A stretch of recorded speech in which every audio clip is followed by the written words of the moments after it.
मान्य सदस्यहरू, आजको कार्यसूचीमा रहेका कार्यक्रममा सामान्य हेरफेर गरिएको छ। मान्य सदस्यहरू, राष्ट्रपतिको कार्यालयबाट मन्त्री परिषद गठन सम्बन्धी पत्रहरू प्राप्त हुन आएको छ। म सोको ब्यहोरा पढेर सुनाउँछु। क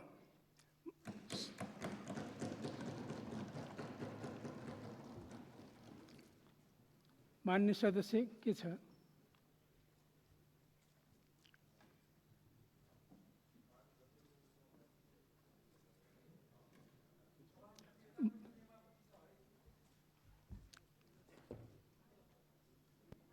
के को नियमापत्ति? यो बोल्ने क्रममा होइन, उहाँको जिज्ञासा। तपाईलाई मैले समय दिएको छैन, बस्नुस्। मैले समय दिएको छैन, बस्नुस्। पक्षपात होइन, मैले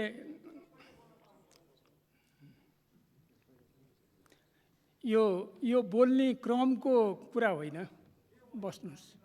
नियम 20 को घ मा सभामुखले अनुमति दिएपछि मात्रै बोल्ने कुरा छ। बस्नुस्, बस्नुस्। मान्य सदस्य के छ तपाईको?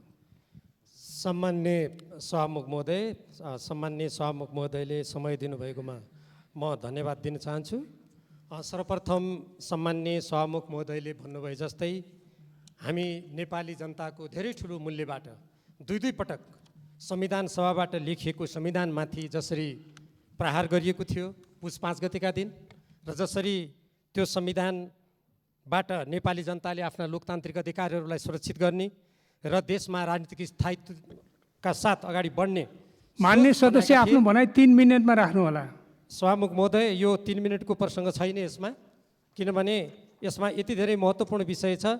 मैले यसमा केही राजनीतिक कुराहरू, केही संसदका प्रक्रियागत विषयहरू जुन सभामुख महोदय सचिवालयबाट वितरित यो दैनिक कार्यसूची छ त्योसँग सम्बन्धित विषयहरू पनि छन्।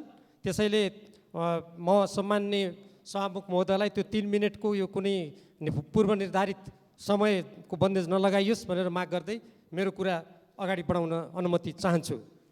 र हामीले त्यसरी एउटा आशा गरेका थियौँ, र अघि सम्मान्य सभामुख महोदयले भन्नुभए जस्तै सम्मानित सर्वोच्च अदालतबाट त्यो असंवैधानिक प्रधानमन्त्रीद्वारा गरिएको जुन प्रतिनिधि सभा विघटनको निर्णय थियो त्यसलाई संवैधानिक ठहर गरेर आज हामी पुनर्स्थापित यो प्रतिनिधि सभामा उपस्थित भएका छौँ। यसबाट संविधानमाथिको त्यो प्रहार आघात निष्फल भएको छ। तर सँगसँगै नेपालको राजनीतिक क्षितिजमा अनेक अरू प्रकारका समस्याहरू पनि सँगसँगै आएको हामी देखिरहेका छौँ। जे होस्, सम्मान्य सभामुख महोदय, यो जुन कार्यसूची छ म सर्वप्रथम त्यसको केही प्रसङ्गबाट प्रवेश गर्न चाहन्छु। हामीले सोचेका थियौँ यो सम्मानित प्रतिनिधि सभाका मान्य सदस्य जो यही प्रतिनिधि सभाको सदस्य हुनुहुन्थ्यो, जसको दुःखद निधन भयो, असामयिक निधन भयो, उहाँ हुनुहुन्थ्यो सानु शिवा, र अर्को प्रतिनिधि सभाका सदस्य हुनुहुन्थ्यो सूर्यबहादुर केसी, र त्यसै गरी पूर्व सदस्यहरू। मैले हामी सबैको हातमा कार्यसूची छ, मैले दोहोऱ्याइरहनु त पर्दैन, तर यो कुरामा जोड दिनुको लागि भन्नै पर्छ।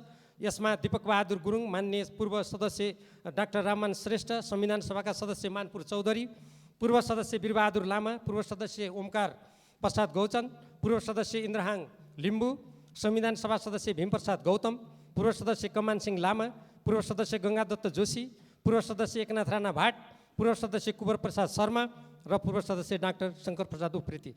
यतिजना जसले यो संविधान निर्माणमा लोकतन्त्र प्राप्तिको सङ्घर्षमा आफ्नो जीवनको आहुति दिनुभयो, उहाँहरूप्रति श्रद्धाञ्जली अर्पण गरिरहँदा अरू कुनै पनि कार्यसूची रहने छैनन् भन्ने हामीले अपेक्षा गरेका थियौँ।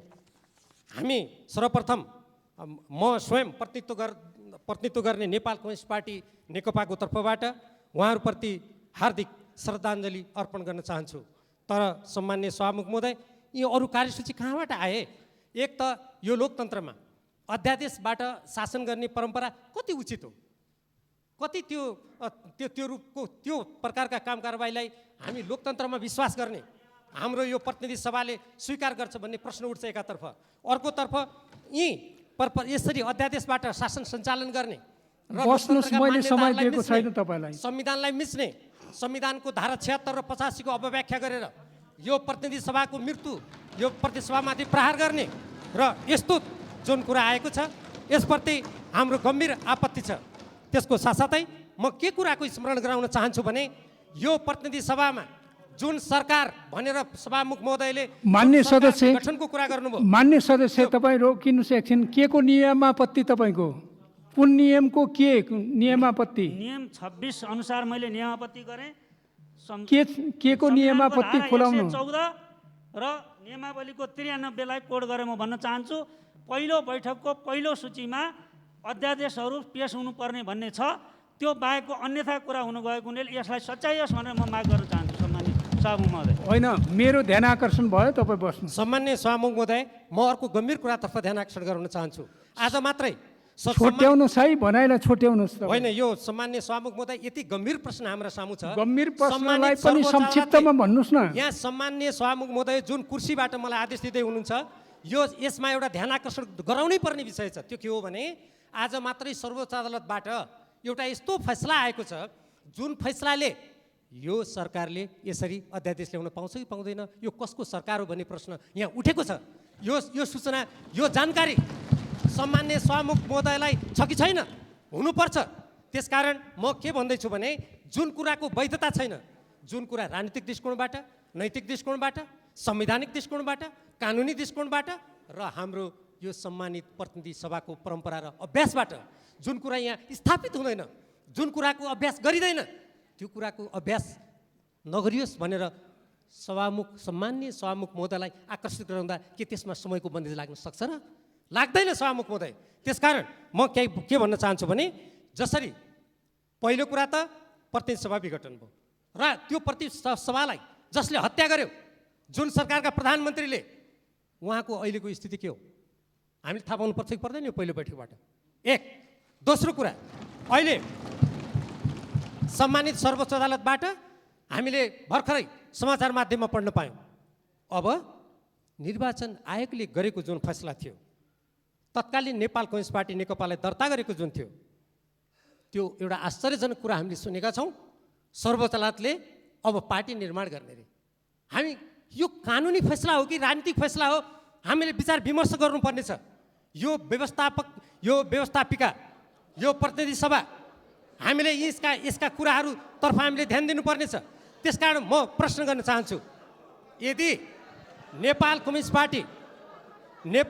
पार्टी नेकपा यदि होइन भने सभामुख महोदय, अहिलेका वर्तमान प्रधानमन्त्रीजी कुन पार्टीको हो त्यो कुरा पहिले भन्नु पर्यो। यहाँ अध्यादेश ल्याउनुभन्दा अगाडि प्रधानमन्त्रीजीले कुन पार्टीको प्रतिनिधित्व गर्नुहुन्छ, सरकारको तर्फबाट आउने कुनै पनि निर्णय, कुनै पनि अध्यादेश कुन सरकारको भन्ने कुरा पहिले स्पष्ट हुनु पर्यो यहाँ।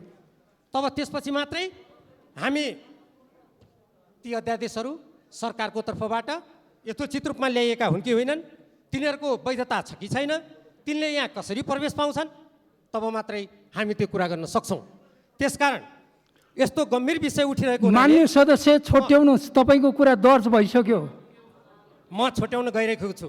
त्यसकारण सम्मान्य सभामुख महोदय, कानुनको दृष्टिकोणबाट, राजनीतिक दृष्टिकोणबाट, संविधानको दृष्टिकोणबाट, सम्मानित सर्वोच्च अदालतले गरेको भर्खरको फैसलाको दृष्टिकोणबाट, नेपाल सरकारको तर्फबाट अहिले वर्तमान प्रधानमन्त्रीजीले नेतृत्व गर्नुभएको यो सरकार कुनै दृष्टिकोणबाट पनि वैध देखिँदैन।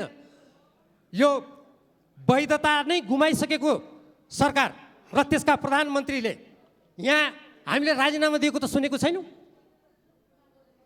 के संविधानबाट, कानुनबाट, सम्पूर्ण कुराबाट, सम्पूर्ण आधार गुमाइसकेको सरकारले पनि यी सरकारको तर्फबाट निर्णय गरेका कुराहरू भनेर यहाँ प्रवेश गर्न मिल्छ र सम्मान्य सभामुख महोदय? त्यसकारण यस्तो कुराहरू हुन सक्दैन।